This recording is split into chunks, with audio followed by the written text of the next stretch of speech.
Are we live? Yes, we are live. Hello, everyone. Welcome to the Strawberry Lily channel. I literally was putting my earrings in. This one, it's a two-parter. And I literally had the pearl part in my hand a second ago. Oh, it's in my ear. Would you look at that? Okay. I thought I lost it. Oh my goodness. Well, we are here to talk about the new movie about ducks. Yes, you heard that right. It's an animated film about a family of ducks that decide to migrate to a tropical location. So you already know right off the bat that this is not one of those serious live streams. Maxine is so annoyed at the sound of my voice because I haven't been live streaming a lot lately. Okay, no, but just before we get into the movie, Migration, that's what we're going to be reviewing today. And you guys know, of course, I have a proper merch haul for you, okay? I don't want to hear it. Out of anyone, I am more surprised than anyone that I ended up with 7,000 yen. Yes, pretty much 7,000 yen worth of duck merchandise. Like, this is the least. I know I say this every time. Like, I never intend to go into watching a movie. I never intend to buy the merch going into it, but then I always end up buying the merch. And it's ironic because the movies that I write off immediately, the ones that I'm very, very flippant about in the beginning, they tend to be the ones that I spend the most on somehow. But I'm a very happy camper, okay? I'm not disappointed at all, just surprised because it's a duck movie, but once we get into the movie, you're going to see why. Oh my god, Maxine, why do you have to pee right when I start live streaming? Hold on a second.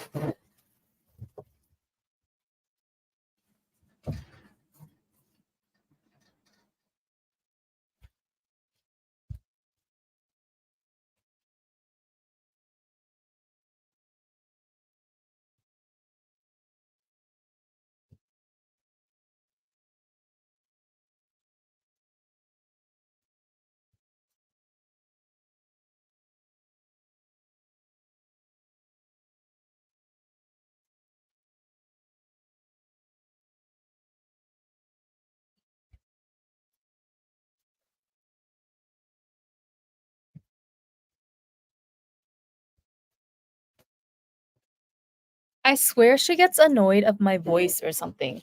Like if I don't film for a while, she gets used to the silence. So then whenever I start talking again, she's like, "What the hell is that? Why are you speaking in my house?" But yeah, so before we get into the migration merch haul and light review, I almost felt like hesitant to do a review on this movie for fear that children would seek out and find this video and find my channel. Not that there's anything like super inappropriate or anything on my channel, but it's definitely not geared towards kids. So, yeah. But then I was thinking like children more often than not, they would just be on YouTube or on the internet to watch the movie itself, right? I don't really hear of 5-year-olds seeking out movie reviews necessarily. So yeah, I mean, so far all of the migration reviews that I've seen on YouTube are geared towards adults. It's by adults for adults, right? We're talking about, you know, um the critiqueable aspects of the film, which is not the lens that a child looks through for movie viewing anyway. But yeah, so just before we get started, I know I don't have any eye makeup on. It's because my eyes are going through it with the current allergy season. My entire face really, like my nose, my throat, but my eyes in particular, you can't really see. It doesn't look that bad through the screen, but you see how it's literally flaking? Like my eyelids have been flaking for the past month. I'm not even joking. My left eye is faring a little better than the right, but the right one It's just been it's a little bit better now actually because it's just like the dead skin flaking off. So I'm hoping it's the last stages. But before that, it was like red for weeks on end. And the problem was that I kept having to put on, like, I tried to take as many breaks with my eye makeup as possible just so that this whole situation could clear up. I'm 99% certain, or I'm certain that it's 99% caused by the record level pollen counts this year. But yeah, every time that it started to heal up a little bit, I found myself having to put on a full face of makeup again, whether it be for going on a date or, some other type of event. Like, I would have to put on makeup until this week, or like, yeah, last Friday. Since last Friday, I haven't worn a stitch of makeup near the eye area at least because I decided that it's really just enough. I don't know. At this point, I'm afraid that it might not even fully heal because it was like very, very rough also along my lash line. Although I can feel that the softness of the skin is finally coming back. So hopefully, we'll just ride it out. I mean, I do have a networking event thing that I'm scheduled to go to tomorrow night. So we'll see how that goes. But I'm thinking, I don't know, it's a networking event, right? It's not like, it's like a professional networking event. It's not social, so to speak. So I'm thinking maybe I should just write it out and not do my eye makeup again tomorrow. Because surprisingly, when you do everything else, when you do your foundation, your blush, lips, it kind of looks okay. You still can manage to look put together. Obviously, I would like to at least put on some mascara to emphasize the eye area because it just looks like sleepy right now. But hey, what can you do? Um, Migration though. So as you saw in the thumbnail, I won this from one of the UFO catchers near the theaters. It's inside the theater, the Toho Cinemas Shinjuku Theater. That's the one with the big Godzilla behind it. It's the landmark that everyone goes to when they visit Tokyo. So that's the one I went to watch Migration because that was the only theater within my near vicinity that was playing it in the original English with Japanese subtitles. I feel like there's something in front of the camera. No? Like, what is that? Okay. But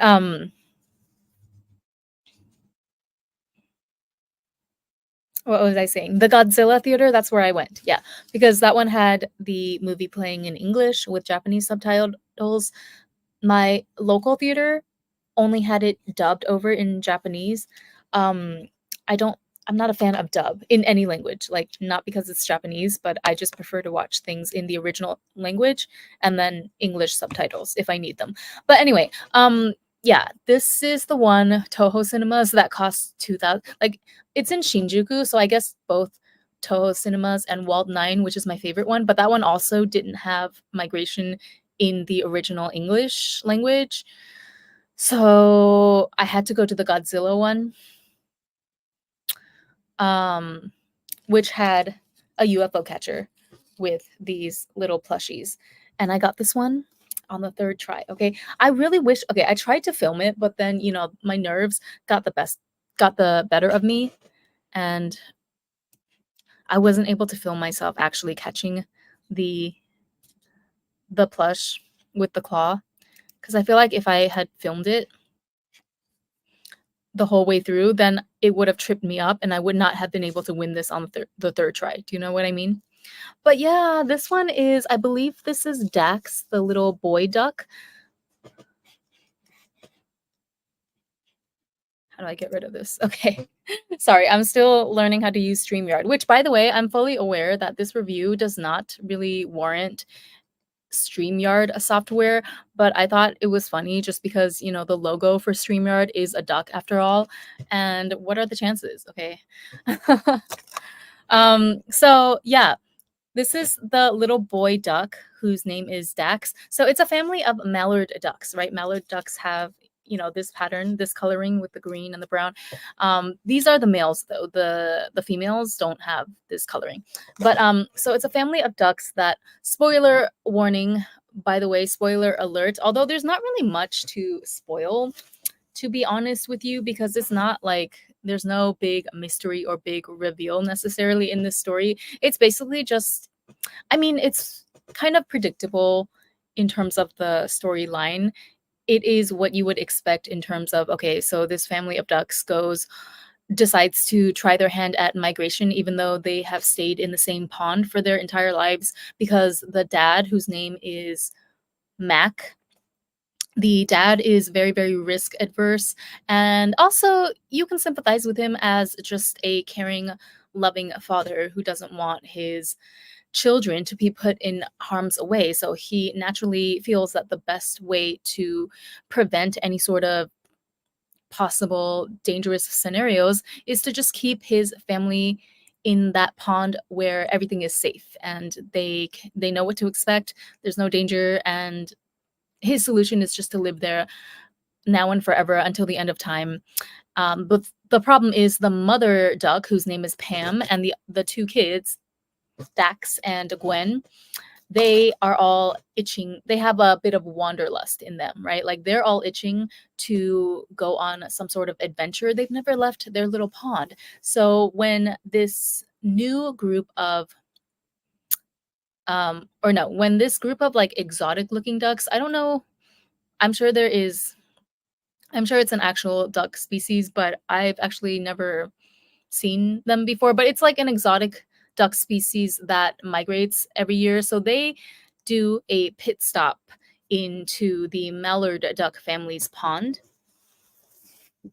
You see, this is like this is good practice for me to do live streaming as well, even though I'm just talking about a kid aimed duck movie. It's good practice for me to summarize a story on the fly because it's not as easy as it looks. Okay, but no, let me let me gather my thoughts. So yeah, like I'm giving you guys a spoiler warning, but I'm saying that there's not really that much of a spoiler.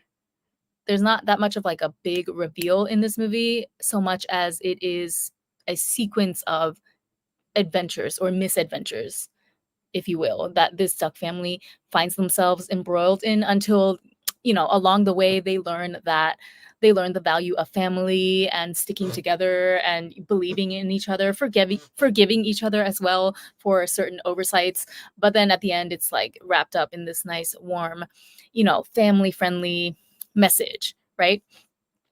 So there will be spoilers in the sense that yes, I'm gonna go through like some of the scenarios that these ducks find themselves in, but it's not. I don't think it would spoil the movie, even if you heard. Well, no, there was kind of one situation or one scene that I thought was particularly hilarious. I think so. The one of the many good things one of the many things that I was impressed with about this movie is that it managed to keep the adults entertained as much as the children. Like it is a family friendly film. Of course, there's nothing inappropriate in it, but at the same time, there's things that like every single time the ducks get themselves out of one tight situation and find themselves hurled into the other. This is the phrase that I was thinking of. So it's very much a out of the frying pan and into the fire type of comedic movie. Like this happens over and over again to the family until the resolution in the end when they finally reach their destination and they've not only have they overcome all of these obstacles behind them, now they're ready to like move forward as a family unit with the knowledge that they gained from these mishaps that they've been on, right? So now moving forward, they're not going to make the same mistakes, or who knows, they might still like it was hinting at the end of the movie that there was going to be a sequel. So this could be good potential for actually an ongoing kind of storyline or theme with the family that they continuously decide to migrate to different parts of the world, and each time they find themselves in very tight near death situations where they have to use their teamwork and just overall wit and intellect to get themselves out of it. But yeah, so What was I saying? Yeah, no, there's okay, let me just go through. Sorry, I didn't I might go out of order, like I didn't prepare or remember every single thing about the movie. But yeah, it's about this family, right? The mallard duck family. So they're like lifing along in their little pond in New England, USA, when one day this group of exotic ducks from somewhere take a pit stop in their pond. So they're taking a rest basically from their migration to their final destination, which would be Jamaica. And so when when every member of the mallard duck family except for the dad Mac hears about this, they're like super excited and intrigued. And then the so Dax and one of the girl ducks whose name is Kim. I love how all the ducks, I think all the ducks in this movie are named one syllable names. It's very much giving like quack, quack. Like every single name sounds like you could quack it out in one syllable. So the dad's name is Mac. He's married to Pam. Their kids are Dax and Gwen. Um, they have an uncle Dan, and then even the duck from the other flock, the other species, who is that kind of Dax's love interest. Her name is Kim. So I thought that was like very clever and cute. So yeah, the exotic ducks ask the mallards if they want to come along with them on their yearly migration to Jamaica, but then the mom duck Pam is like, "Oh my god, that sounds so exciting." But then the dad duck is like, "Oh, no, no, no. We're busy this year, remember?" He's making all of these excuses as to why they cannot go. And then after the exotic ducks leave, the mom duck kind of gets very exasperated with him, and she's like, you never want to do anything adventurous, like you never think outside the box, that type of thing. And then he's like, well, what kind of father would I be if I put my kids in harm's way, though? Like, I'm just trying to keep our family safe. But then not Gwen, Pam, his wife, her point of view is that, yeah, I mean, that's fine and all. Of course, safety is a priority, but it's also equally as important to let your kids see the world, like see other cultures, experience other parts of the world so that their worldview is not so sheltered. And then, so basically, like, Mac has a come to Jesus moment that night, and he decides, you know what, I'm gonna do it. I'm gonna get over this fear that I have, or this I'm gonna push myself out of my comfort zone and give my family what they want. I'm going to take them on this adventure slash vacation slash migration. Um, and I just thought it was so funny because it totally mirrors the real life scenarios of so many couples that I know.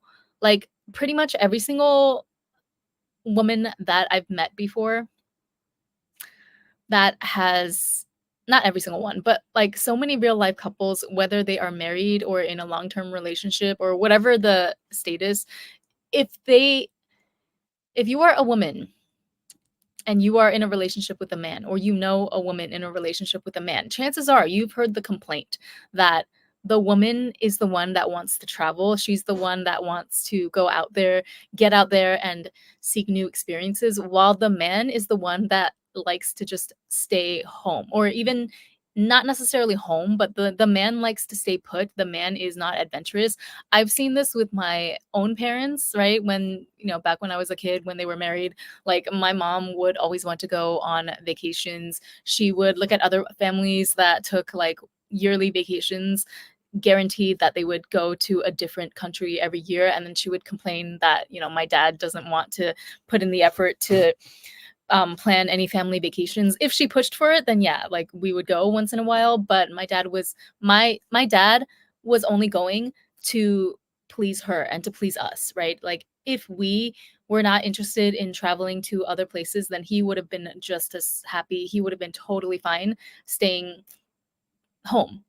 And I've seen, like, I've had so many friends complain to me the same thing about their husbands, their boyfriends, that they want to go travel, they want to do this activity and that activity, and the guy just wants to stay home and watch TV, or the guy wants to stay inside the country, right? Like, okay, he's open to travel, but only within Japan if they live in Japan, or like only within the states if they live in the states.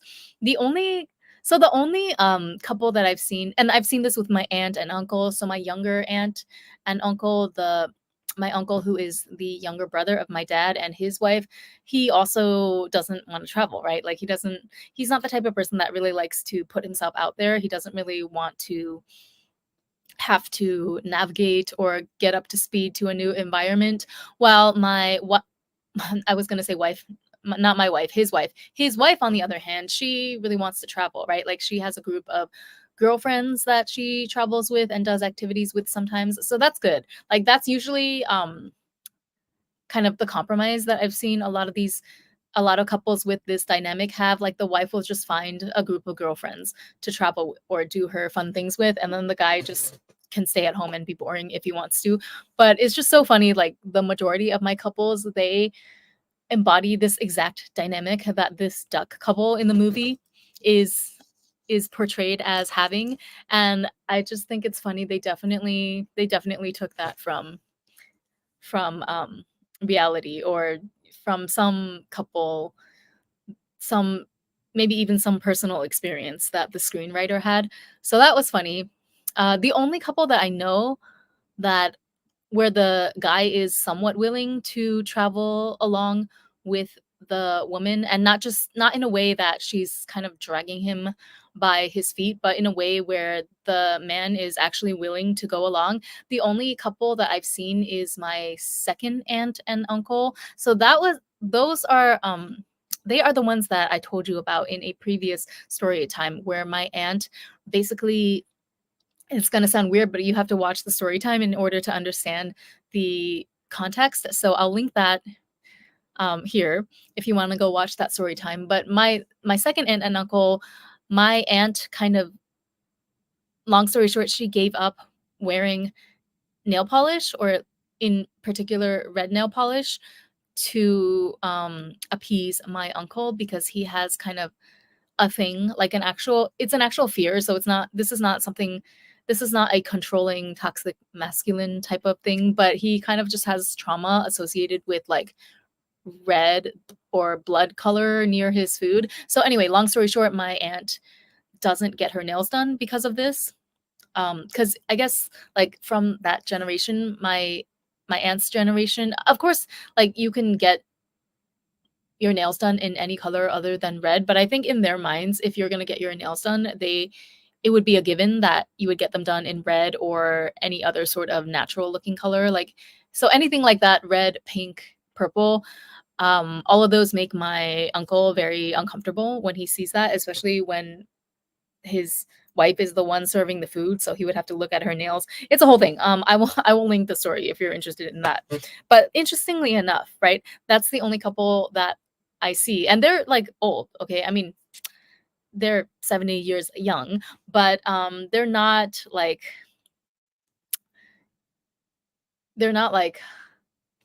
a young couple in their 30s and 40s still in the prime of their life, right? Like this is their retirement years, but they travel a decent amount together. And I see that, like, I can see in the vacation pictures that my aunt showed me, this is the second aunt, I can see that my uncle is at least somewhat happy to be there. So I thought, oh, sorry, I need to sneeze. This is why I'm talking weirdly, because these allergies, my God. Okay, hold on a second. My reference material.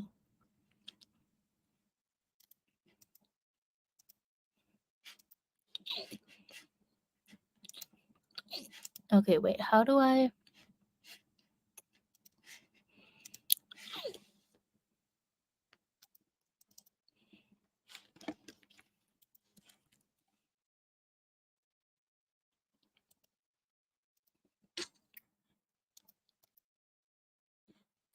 Oh, no way.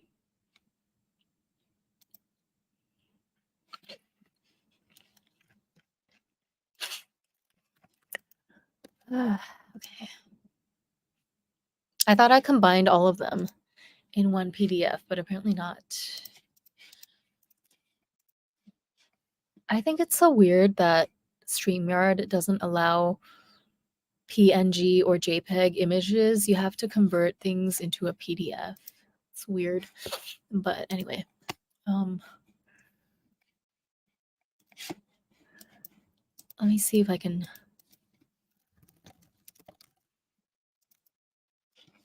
No, no way.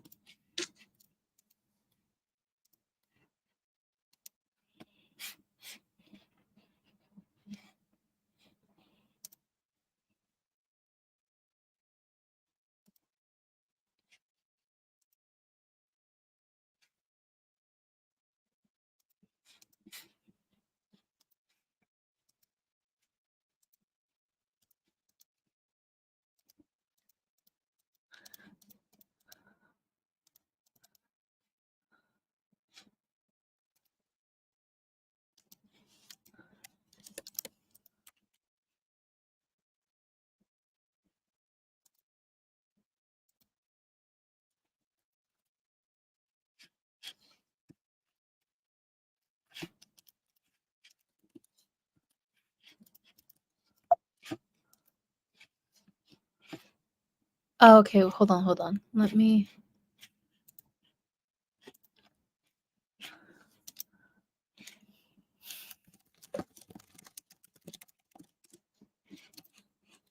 I think I got it.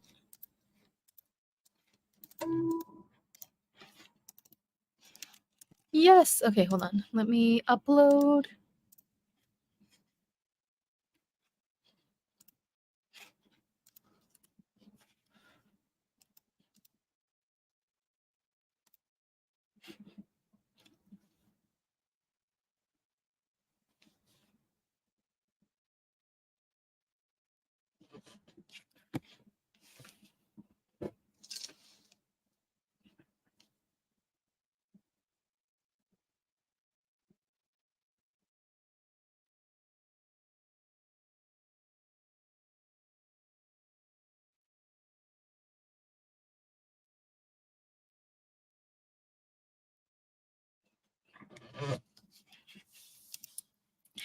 Okay.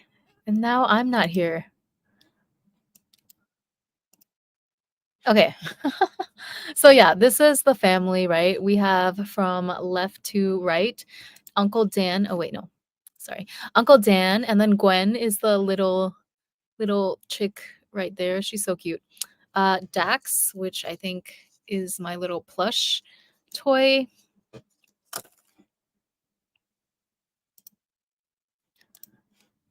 And then Mac, second to right, and finally Pam, the mom duck. Oh yeah, and I don't did I show you guys the claw machine that I won my Dax duck from? 300 yen, you guys. 3 coins. That's what it took me to win. I wasn't sure because if you look at the machine, the pile of ducks is actually not that high. So there's a bunch of tricks, right, that you need to use in order to actually win something from these UFO crane machine games. You can see in the background, like there's actually not that many plushes piled up inside the or on top of the platform. So that alone makes it kind of hard or kind of iffy.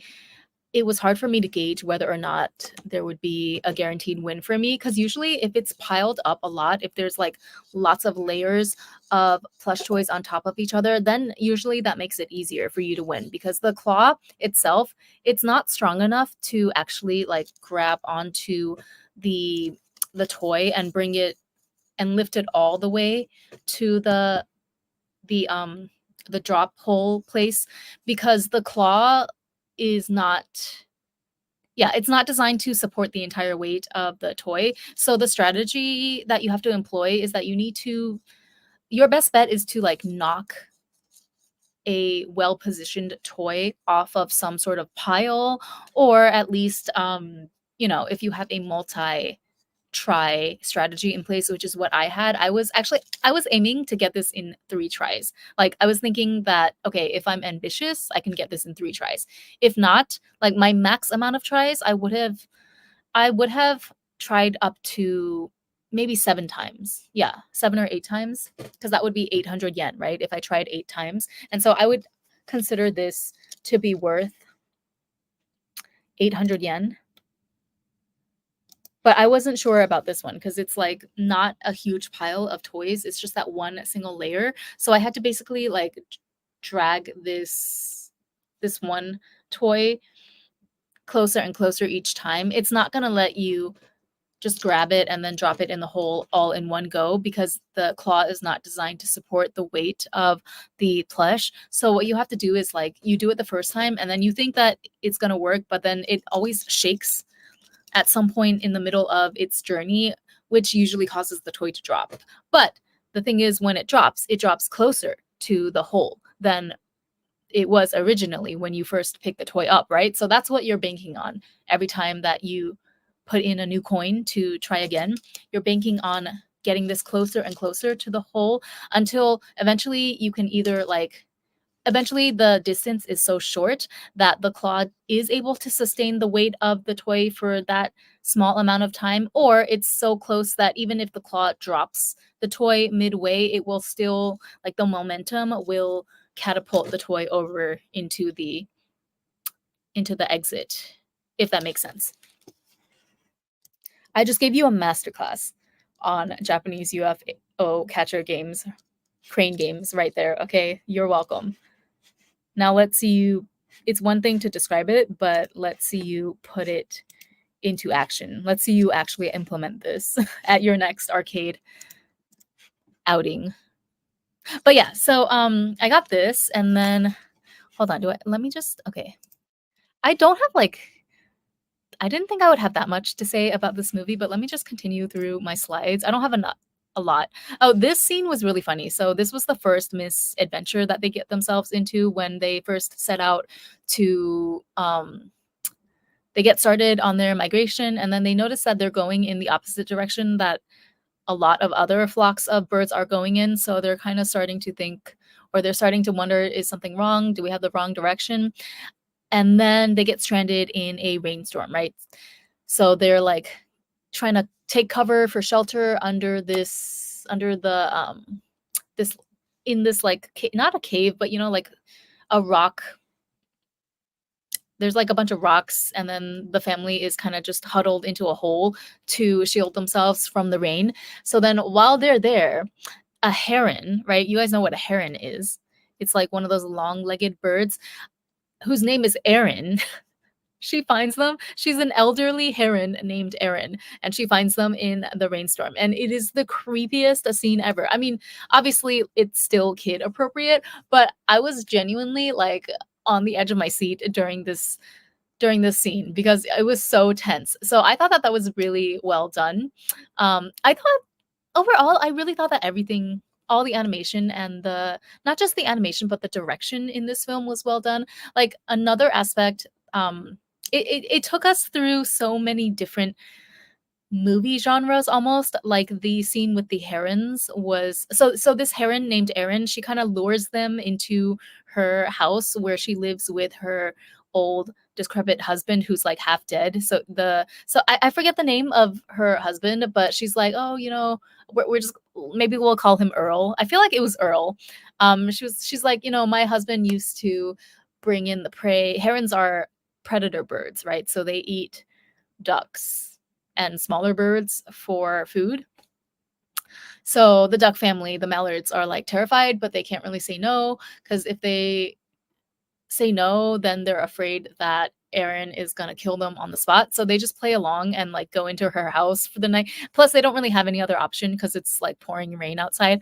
But yeah, that scene was really funny. And then she tells them to sleep in this pan right here. Oh my god, it was like hilarious. But if I was a kid, I would be terrified because I'm a scaredy cat. Okay, this is why I cannot watch any actual horror. Like I can watch YouTube true crime. That's about it.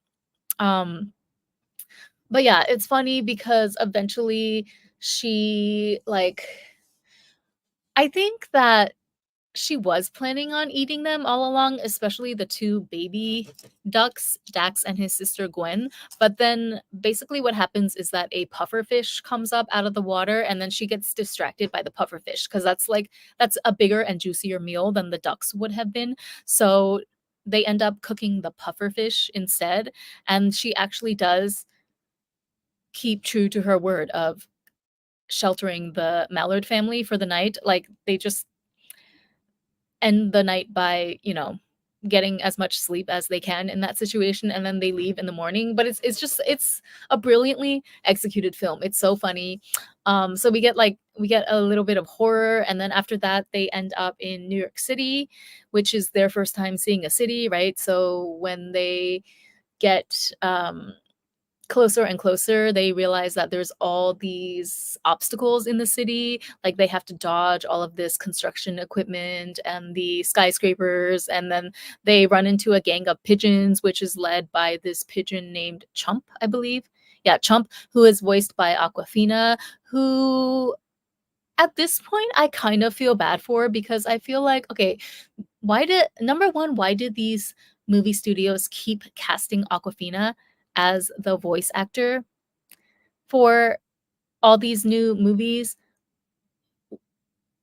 when every single person that I see, like single movie reviewer that I've seen, or anyone that voiced anyone that has voiced their opinion on these movies, none of them are a fan of Aquafina's voice acting. So the only other one I can think of right now is she was Scuttle, right? The pelican or the seagull. I think it was a seagull in the Little Mermaid live action, the one with Halle Bailey. So everyone hated her in that role, and I believe she was another animated character as well. I don't remember. And then now here she is again. They put her as the boss of the pigeon gang. Which, to be fair, in this movie, if you didn't tell me that was Aquafina, I probably would not have noticed because she didn't do anything particularly annoying in this role. Like the character itself was really funny and endearing. It's kind of like a tough guy, because in the beginning the pigeons are like not happy about the ducks infringing on their territory. Basically, Uncle Dan is trying to eat a Subway sandwich that he found, and then Mac calls the pigeons like a really derogatory name. So then the pigeons get really upset. But then afterwards, they kind of clear up their misunderstanding and they become friends. And then, yeah, so the character itself was really funny, right? It's kind of like this gang leader stereotype, but it's funny because it's in the body of this pigeon. And then, but yeah, I just feel kind of bad for Aquafina at this point because nobody likes her voice acting, and yet she keeps getting cast in these roles. So I guess at the end of the day, she has the last laugh because she's the one laughing on the way to the bank. But anyway, so that was funny. And then they're asking the pigeon, um, do you know how to get to Jamaica? That's where we're trying to go. And then he's like, or no, she's like, oh, do you mean Jamaica Queens or the other Jamaica? And they're like, no, the actual Jamaica. And then she leads them to this parrot that is being held captive in a cage by this evil chef. So the overarching villain in this story is this human chef who this is okay, and this is what's going to set my review apart from all the other reviews that you've seen of Migration on the Net. I always have the most unique take out here on the YouTube movie review streets, okay, if I do say so myself. But is it in the next slide? Yeah. So this is the chef, right? He's the bad guy of the story because he not only did he kidnapped the parrot Delroy. When the Mallard family tells the pigeon that they need to find a way, or they've lost their way and they're trying to get to Jamaica, the pigeon is like, "Oh, I know exactly the guy who will know the directions, who can give you directions there. Let me hook you up." And so the pigeon brings them to the chef's house where Delroy, the parrot, it's a red parrot. I don't know what the species is, but the chef captured, like, the parrot used to live in Jamaica. That is his homeland, and the parrot is voiced by Keegan Michael Key, the comedian. So that was funny as well. Like, the casting for this movie was perfect, but even Aquafina. I mean, I feel like Aquafina's character, it was really interchangeable. It didn't have to be her. It could have been any other voice actor. Like, there are plenty of voice actors out there who could have done that job just as good or maybe even better than her. But since she's a trending name nowadays, and I'm also not gonna be upset or mad at a fellow Asian woman getting her bag, so she can continue to get her bag doing these character voices that the general public seems to hate. As long as she's getting paid, I guess I'm happy for her. But yeah. So they bring the family to the chef's place, and then it becomes a larger mission of, like, not only are they trying to get to Jamaica, but they're also planning on how they can help Delroy escape his cage, right? Because he's been captured by the chef and forced to be a house pet for all of these years. So this is the evil chef. I don't know if he has a name. I feel like none of the humans, I mean, it's the humans are not significant because the movie is about the ducks and the animals, like the birds. So yeah, the humans I don't think any of them even say a single word. But yeah, the moment that I saw this chef, do you guys want to know the first person that popped into my mind? That I felt like, okay, no way that they modeled the bad guy after this particular person, but also I just cannot think of anyone else who would have possibly been the inspiration. So this is also how you can tell that I'm an OG YouTuber. The chef reminds me of Mystery. Do you guys know Mystery? He was like, yeah, it's as cringe as he looks in this picture. He was the original red pill guy, we could say, on YouTube. He started the whole pickup artist movement. It was literally called PUA, which then evolved into, like, the entire, I guess you could say, manosphere, like the red pill ideology, the incels and the black pill, and it all started with this guy who went by the moniker of Mystery. He was the original one who taught, like, men that had no game on the internet how to pick up women. And they called their society, their secret society, the pickup artist community, PUAs. This, my mind immediately went to this Mystery when I saw the evil chef in the migration movie. Is it not the spitting image? I'm so sorry, but I'm not. Like, you cannot tell me. Even the earrings, look, they both have huge cringe earrings and the goatee. You cannot tell me that this is not a direct modeling of this character on the original infamous pickup artist of YouTube. But okay, let's move to the next slide because I don't want to look at that person anymore. Yeah, and this is the Aaron, right? Yeah, that's all I have. So what else? And then they go to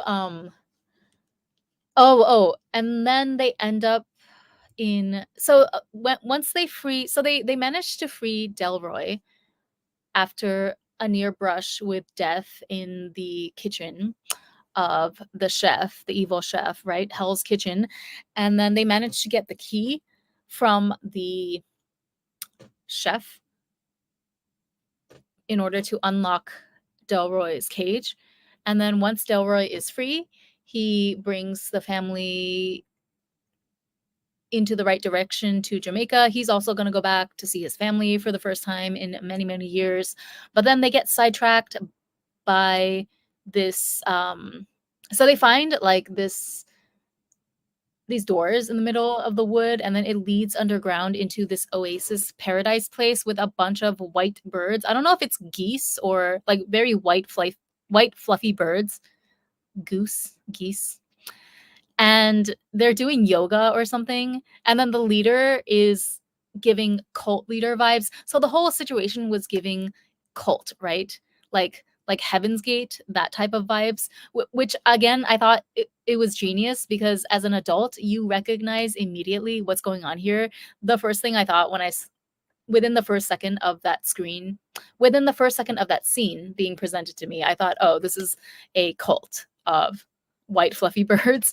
But as a kid, you may or may not feel something is off, but you may not necessarily know the concept of a cult. I mean, unless you're growing up in a cult, I guess. But then I feel like if you were growing up in a cult, they wouldn't let you watch secular movies. I don't know. Anyone has anyone out there experienced growing up in a cult, by the way? Like, feel free to leave your experience in the comments below. But yeah, so they run into this cult of like hippy dippy white fluffy birds, and then it turns out, surprise surprise, of course, oh, and there's like, yeah, there's like an amusement park, there's water slides, like the humans there provide all of these amazing services to make these birds' lives heaven on earth. But then, of course, it's revealed at the end that the humans are just fattening up the birds in order to sell them off to the evil chef, right? Because this is like, I guess it's kind of the same idea as, you know, how with Wagyu beef, they treat the cows, or yeah, they treat the cow. Is it cows that beef comes from? It's a cow, right?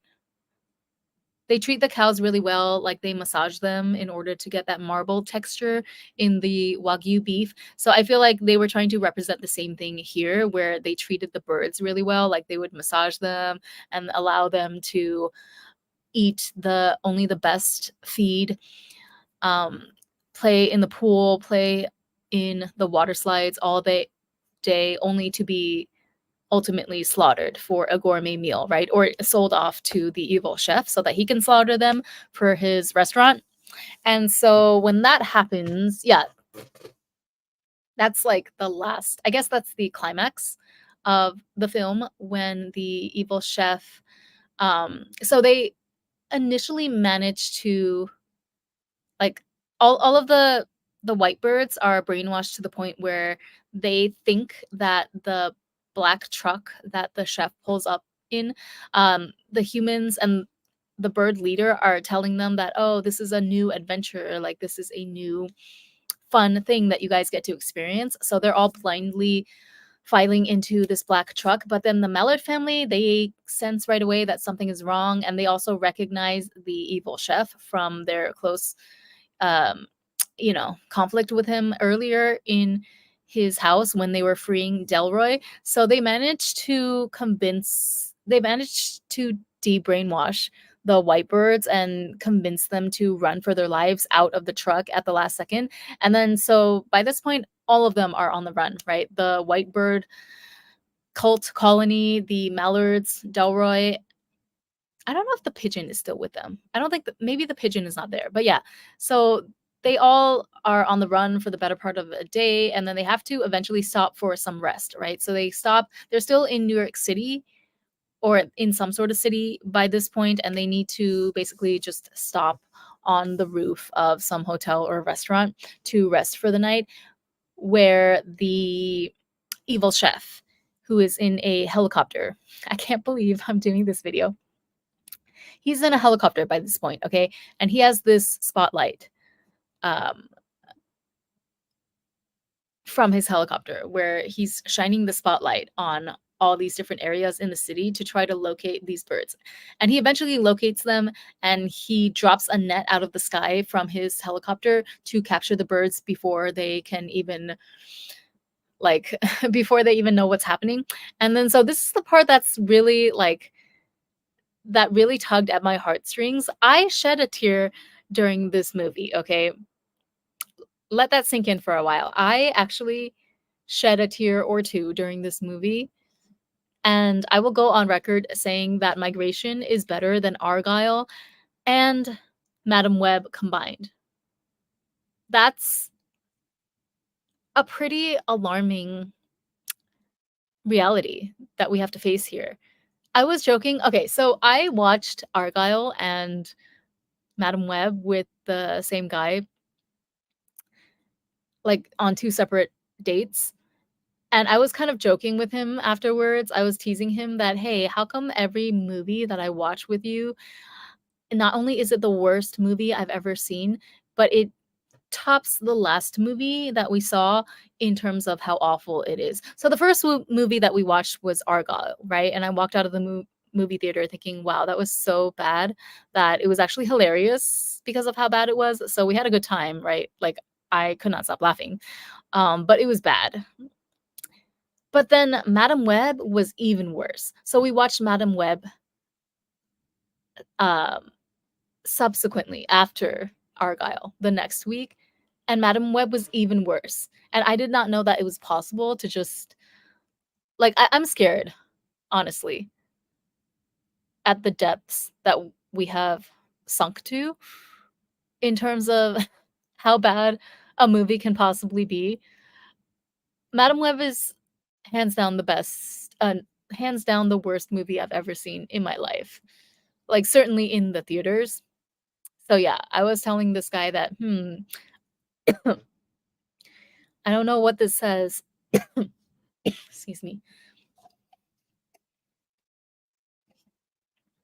I was like, I don't know what to think that each movie that we watch with each other is the worst movie I've ever seen in my life.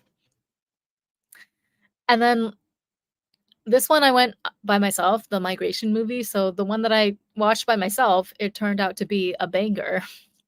It's actually really underrated. I feel like they were saying that this is Illumination's lowest grossing film, which makes me really sad because I think it's actually a really great storyline. It's really, really well executed. And I like how every I like how much detail they put into crafting the scenes from the perspective of the ducks, you know? So, like, for example, when they're flying into New York City, um, of course, we get the bird's eye view because the idea is that we're looking down on the city at first from their vantage point, which is up in the sky. They're flying in a V formation, doing their migration thing. But then as they approach the city closer and closer, it starts to become this really chaotic, like, death trap almost, right? Because they have to swerve and turn at the last second to avoid concrete walls and construction equipment and stuff. So you see that from the perspective of if you were inside the brain of a bird. If you were looking out through the eyes of a bird, you can see, and then also, like, when they're on the floor, you can see, the birds are really, really short, right? So things look extra huge and extra menacing. So I thought that that part was executed really well. I can't speak to the actual quality of, like, the special effects or animation. I mean, I'm sure it's not top notch in the industry, but it was good enough for me to not notice how anything was off or how bad things were, if that makes sense. Like, it was good enough so that I didn't pay attention to is the FX FXing, and I was able to just focus on the story. So I would consider that a win. And it was also just really heartwarming. So yeah, like I was saying, we left off with the scene where the evil chef guy manages to find the birds as they're resting, and he drops that huge net to catch all of them, except he doesn't catch the two child ducks. So that scene was heart-wrenching because the parents are like, "No, no, no. Kids, go save yourselves. Like, don't come near. Don't come near this net, right? You guys are free. You guys are safe. So you just stay there. Don't worry about us." And then so yeah. And then, like, when they're in captivity, the evil chef guy, he keeps the two ducks, the Pam and Mac, together in a separate cage from the other fluffy white birds because he knows that those are the troublemakers, right? They are the ones who actually took his key and freed his parrot. And so he keeps them in a separate cage next to his feet as he's driving the helicopter so that even if they try to escape, he'll be able to see it immediately and stop them. And then, like, the heart to heart that they have inside the cage, it made me shed a tear as well. Like, oh my god, this duck story is bringing out more emotion than Argyle and Madam Web combined. I'm telling you. So they were like talking to each other about how, because like Mac is kind of no, Pam is like really really upset, right? Because she's just been separated from her kids. So Pam is like, I never should have pushed you to take our family on this migration because you were right all along. We should have stayed in the pond. We should have just stayed there where it was safe. And it was stupid of me to want a big adventure when we were already safe. And I should have just been grateful for what I had. That's what she was saying. But then Mac is like, no, what are you talking about? Like, you're the one that opened my eyes to this whole new world. You're the one that pushed me to go past my comfort zone. And now I've discovered that I can be brave. Like, I can do all of these things. I can be a leader because of you. And it was just so heartwarming. And so they're both having this moment. I like how they exemplified truly empowering, truly healthy family dynamics in this movie. Because, like, not once, I mean, they had the little like humorous moments or snarky comments that one family member would make to the other from time to time, but it was all very balanced. And at the end of the day, you could tell that it was rooted in a very healthy family dynamic. I really liked that because I feel like in a world where so many movies these days are kind of the plot lines or like the characters and the relationships are twisted to fit some sort of political agenda. Either it's man bashing or woman bashing, or it's trying to make men look stupid while women look like the most capable ones in any scenario. I didn't feel any of that in this movie, which is a good thing. I mean, you would hope that kids' movies are as free as possible from political agenda, but I didn't feel any of that. I felt like they truly represented what a healthy, supportive, mutually supportive married couple should be, right? And even I think, okay, so maybe this is also a play on the idea that ducks mate for life. I looked this up afterwards, and apparently it is not true, but I feel like maybe it's one of those Mandela effect things. I feel like I definitely learned at some point when I was younger that ducks mate for life, or a certain species of duck mates for life. Apparently, it's not true. Apparently, they only mate for any given season and they can change partners. But anyway, we'll just say for the sake of this movie that ducks mate for life. So they kind of threw in a joke about that too. Like at one point, Pam is talking about, well, I'm his life partner, or I've chosen to spend my life with him, something like that. And that was funny. But yeah, like I like how she was, even though Pam was frustrated with his initial unwillingness to move past his comfort zone and to let the family, to put aside his own selfish needs and wants for staying in one place in service of his family's desires to go on a big adventure and vacation, she never like overly nagged him or emasculated him. I know this sounds so weird, like talking about an anthropomorphic duck family, but we're looking at it through the lens of adults here, right? Like, I thought it was just very very refreshing to see an actually healthy, mutually supportive marriage dynamic being portrayed on screen in this animated kids movie. And then like likewise, the like both of them admit their own faults and both of them give each other credit where it's due, which is what anyone could hope for from a healthy marriage, right? And then the same thing with the kids as well. It's like an older brother, younger sister dynamic. So there's a little bit of teasing that goes on there, but it never veers into the bullying territory. It never crosses any sort of line. And at the end of the day, you can see there are so many scenes where they make it a point to demonstrate that Dax is very, very overprotective. Not overprotective. Dax is very protective over his younger sister. And it's just so cute. Like it pulls at the heartstrings, okay? Even when Dax loses his wings because the evil chef guy steps on them. So he's not able to fly for the second half of the movie, but then he figures something out, right? Like I won't get into too much more detail because it's been an hour now and I need to still get to the merch unboxing.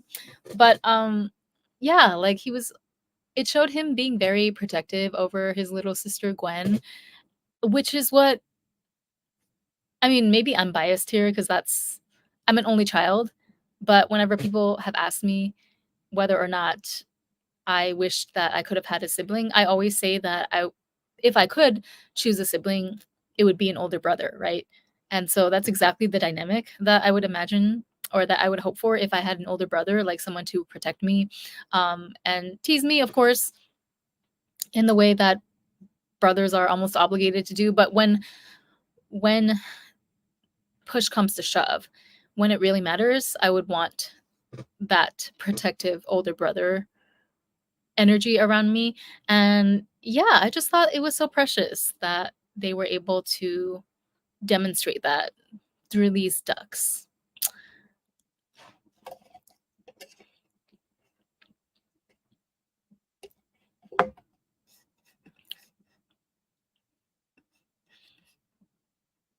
Okay. I think I analyzed all I could analyze out of this movie about a family of ducks. So now we can get into the merch. That it was one of those situations where I just slipped and ended up with 7,000 yen worth of duck merchandise in my hand. Actually, no, that's a lie. Because the Godzilla cinema that I went to, the one where I got the UFO duck toy from, they didn't have any migration merch left. So I went out of my way to go to Walt 9, which is my favorite theater. But remember, I couldn't go to that theater because they were not playing the English version of the film. But it's in generally the same area. They're both in Shinjuku. So, of course, after I'm done at the Godzilla cinema, I walk over to Walt 9 to check their merch stand, which is infinitely better than the Godzilla theater stand. That's one of the reasons why I favor Walt 9, but also because it's kind of out of the way because the Godzilla one can tend to get very crowded and hectic, but the Wald 9 one is a little more tucked away. It's a little more hidden. Not as many people know about it, but it also has the best merch, okay, honey? So get ready. First off, we have a ball pen. Oh, I need to remove this. Okay. Oh my goodness. So we have the ball pen. And then there's Gwen, the little baby duck. This movie is called Fly in Japanese, by the way. They translate it to Fly because I guess migration is a little bit too complicated.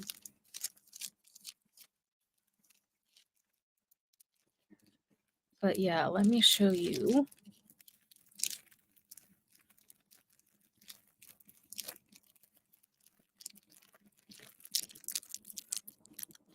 Up close and personal.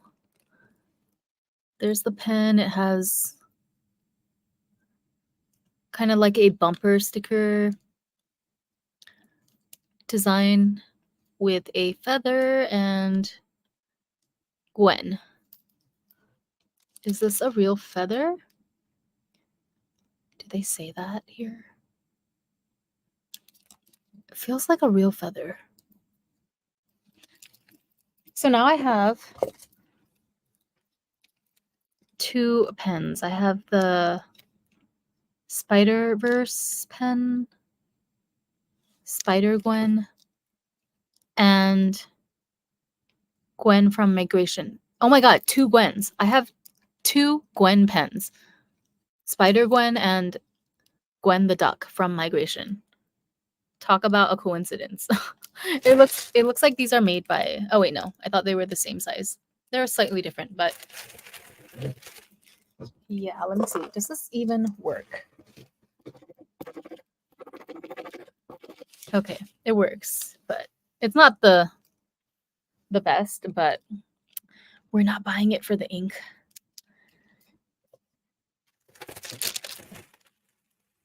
Then let me show you at first, the only thing that I was planning to get was this notebook. Spread your wings. I like that message. I really do. And you guys know I'm not crazy about the graph paper layout, but this one is light enough to which I can ignore it pretty well. So I can use this.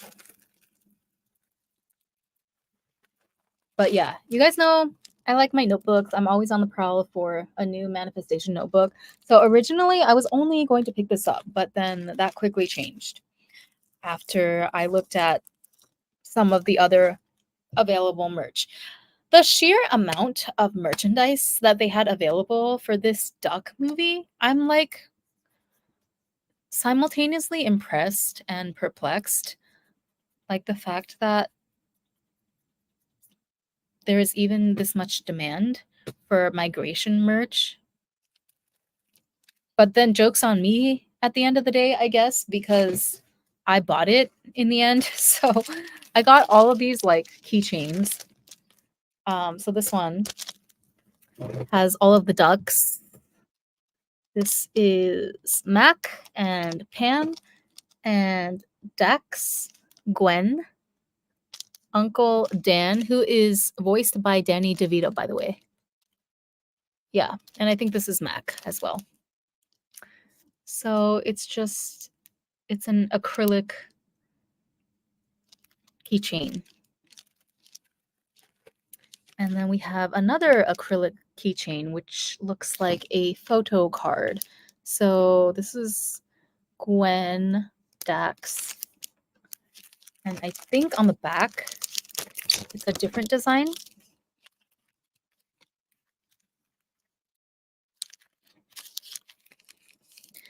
Do you guys have this merch in the States, or is it just a Japan exclusive? Because, like I said, again, I'm kind of floored that there is like this much demand, or this much. I'm floored that there's this much interest or anticipated interest in this movie to the point where they have Japan specific merch. A lot of it at that. Oh, okay, so there's two. Oh, I see, I see. So it's like a photo frame and then there's two scenes. So there's this lake scene, lake mountain scene, and then there's also a city scene that if you flipped it around, I'm not going to do it now, but yeah, you could have it frame the city as well. That is really cute. I don't know what I'm going to use this for, but for now, we shall just put it aside. And then I got this sticker, Adventure Together, indeed. Uncle Dan. I liked every time they said Uncle Dan, because they have Japanese subtitles here for the English language screenings. So every time they said Uncle Dan, it would say Dan Oji-san in the subtitles. I don't know why. I just thought that was so funny. What else did I get? Oh, yeah. A two-way pouch bag.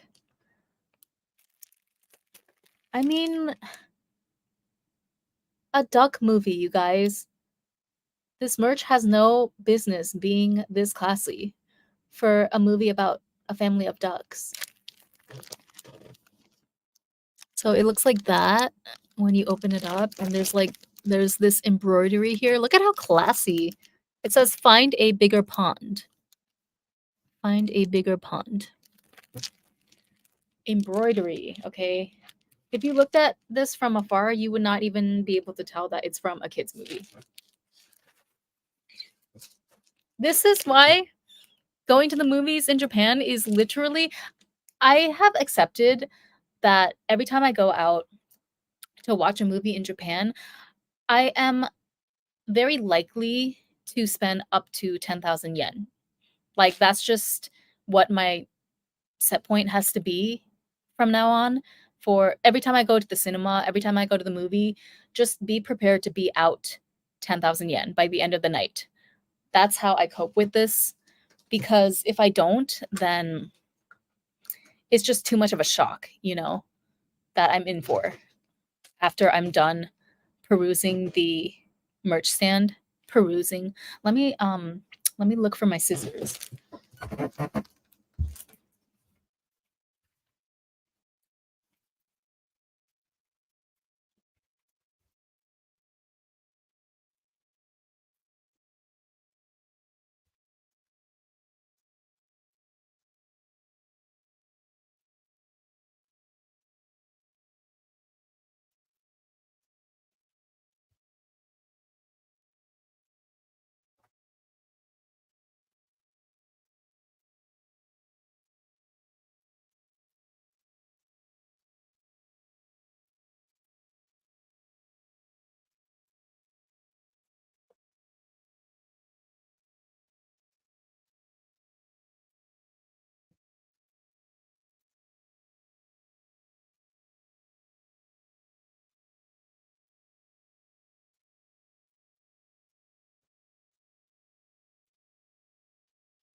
Ah!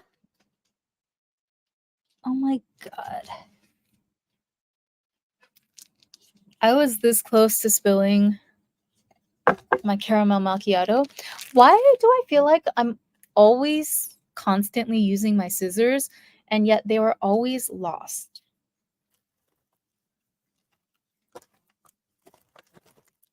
All right, fine. Well, I have an X-Acto knife, so we'll make do with this one. This is... Wait a minute, hold on. This is 1,500 yen? I thought this was 1,900 yen. 1,500 doesn't sound so bad, but I could have sworn that I paid 1,900. Let me check my receipt.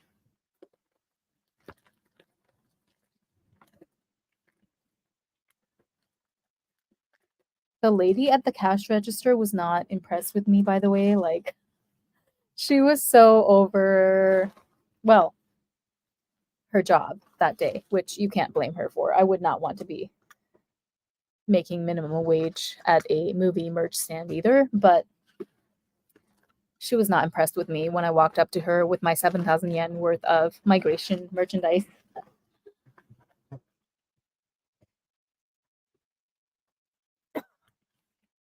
Okay.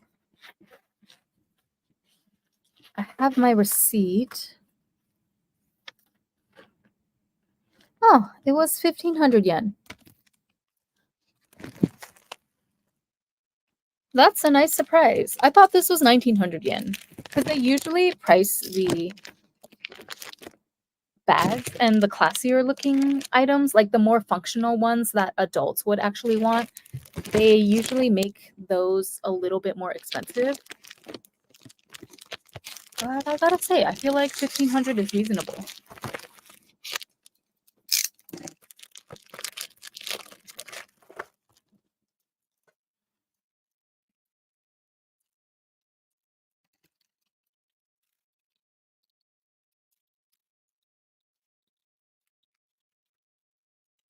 And voila. Ooh, I quite like this. I like the simplicity. Doesn't smell weird either. It's just canvas material. And the inside. Oh my god, wait. It's like silky material.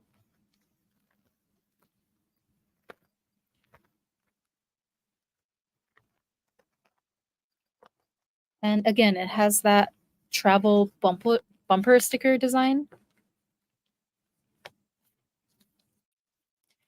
Let me see if that shows up. Can you see? It says migration. Are we there yet? Looks like a passport full of stamps. So this, hold on.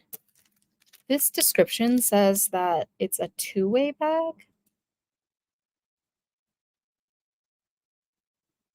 Oh, okay. So it's saying the two-way part is referring to the fact that you can wear it over your shoulder, or you could just, put away the strap and use it as a regular pouch. It's not referring to the fact that you can flip it open and use it this way, because you actually can't if you think about the fact that the zipper would be upside down. So yeah, that makes sense. I wouldn't wear it this way anyway. I think putting the busy design on the inside was a perfect touch, while you have the plain canvas exterior.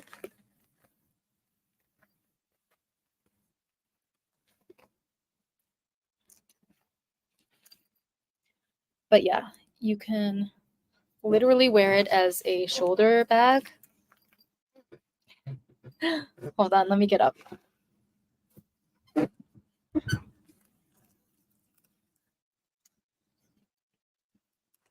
So you can literally wear it like that, or you can just remove it. Remove the strap and then put it away. I'm not gonna remove it though. I'm just gonna keep it like this. Ah! Yo, this duck merch is slapping. Okay. Way more than it has any right to. And then last but not least, I got this handkerchief. I was on the fence about this one because, okay, so they always do these like handkerchiefs with prints of certain scenes from the movie. And I have a couple of these for Zootopia as well. That one time that they did a limited edition merch launch with Nick at the center. So I have a couple of Zootopia scene handkerchiefs as well. I don't use them. I just keep them as collector's items. But I'm always on the fence because the resolution is usually not the best on these handkerchiefs. It kind of confuses me because usually the merch in Japan for anything is top notch, like the design, the quality, everything. But for the handkerchiefs, I guess also just the nature of the cloth being fuzzy, I feel like the resolution is never that great. Like it looks almost counterfeit, doesn't it? It looks like somebody printed this out in their basement. But nevertheless, I thought that this scene was kind of cute. So this never actually happens in the movie. They don't, at least not in my recollection. I maybe in a deleted scene somewhere, but not in the movie that I saw. I never saw a scene where they were surrounded by a bunch of plastic yellow rubber duckies, but it is on one of their promotional posters, and it is a really cute visual. So I thought I would just go ahead and grab it. I mean, I can always give it away or sell it later if I'm not feeling it. How much was this one? Yeah, this was 800 yen. Not that bad for a handkerchief. Or I could use it. Actually, that's probably the best solution. I should probably use all the things that I buy. But I have been using okay, so I've been kind of alarmed at the amount of movie merch that I've been purchasing ever since I got really, really into watching movies in theaters, starting from last year or 2 years ago. But you can't say that I don't use the merch that I get, like this Wonka train pass case, for example. I use this. Okay. And the Wonka makeup pouch. This has now become my regular everyday makeup pouch that I bring with me in my purse. So I be using the merch. Excuse me. Whew. You can't even say that I don't use it.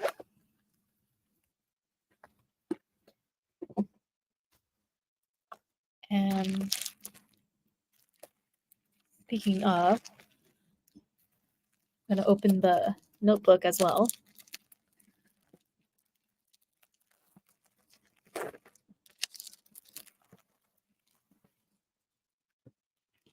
It was just such a cute movie, you guys. Super, super adorable. Great for all audiences. It's truly like the epitome of a feel good family film. You know, it has the emotions, it has the adventures, it has the age appropriateness. Like, there's no, I would say that, yeah, they didn't overdo it with anything in this movie. Not even the jokes. Like, I felt like, you know, sometimes with kids' movies, there's a little bit too much slapstick humor, or some of the jokes just really don't land for adults. But this movie, I felt like there was a really, really good, even keeled humor throughout that I found myself actually like laughing and giggling and kicking my feet at some instances, at some points, which I was able to do because the theater was half empty, so there was no one around me. So I was able to like move around a little bit. But yeah, there was no overly self-conscious jokes. There was nothing overly vulgar or dirty. It was just genuinely funny, like genuinely witty, which is hard to accomplish, I think. Like, it's very, very hard to strike a balance between jokes that work well for both children and adult audiences for all ages. It's harder than it sounds. But yeah, spread your wings. I like this message. I feel like, oh my god, allergies. I feel like this is a good phrase to be looking at, you know, every day in the morning when I'm journaling on my new goals. I love that new notebook smell. Okay. So yeah, that's all I have to say, I think, about the duck movie, Migration. And I think that they will have a Migration 2. Not sure when it's going to come out, but it has been confirmed that a sequel is going to happen because the final scene was definitely setting it up for a sequel. So the family is basically, I think, I don't know if they're in still in Jamaica, or I guess they just stayed there for a while and then they're about to go back to their original pond that they call home when they get intercepted by a group of penguins that have lost their way. So then Mac, being the nice, helpful, adventurous leader duck that he is, offers to help the penguins find their way home to the North Pole. Is it North Pole or South Pole that the penguins live at? I think it's South Pole. Yeah. So he agrees to help them find their way to their home in the South Pole, and then the movie ends there, leading us to believe that there's going to be a sequel of the family trying to get this group of penguins to the South Pole and probably running into a myriad of other mishaps along the way. But yeah, like 10 out of 10. Not 10 out of 10. Maybe 8.5 out of 10 I would give this movie. Truly. I think it deserves more hype than it's gotten. Like, I think it's kind of sad that the opening week numbers were so low. And I also was not aware that it came out in Japan like 8 months after the release date in North America. I mean, that's just how it goes with these international films or Western films. Like, sometimes they are screening in sometimes they're screening in Japan in tandem with the rest of the world. Sometimes they come out literally 8 months later or 1 year later here in Japan. I don't even know how that works, but yeah, nothing we can do about that. Oppenheimer is coming out finally. Let me see when, because I know that that was a big controversy that they weren't sure when they were even going to they weren't sure if they were even going to screen it in Japan because of all the backlash that it got. But I think eventually they decided that it's going to happen. So March 29th, that is tomorrow. It's March 28th right now. But I don't know if I want to see that. If it's violent, I would opt out. But if it's more just on the historical side of things, like I can take historical dramas if they focus more on technical things, you know. I'm thinking since this is about the atomic bomb, maybe it will have more of a focus onto the technical scientific side of things. If that's the case, then I might be inclined to go see it in theaters. But if it shows a lot of violence, I would pass because I just don't do well with that. But anyway, that is all I have for you lovelies today, and I'll see you in the next one. Bye.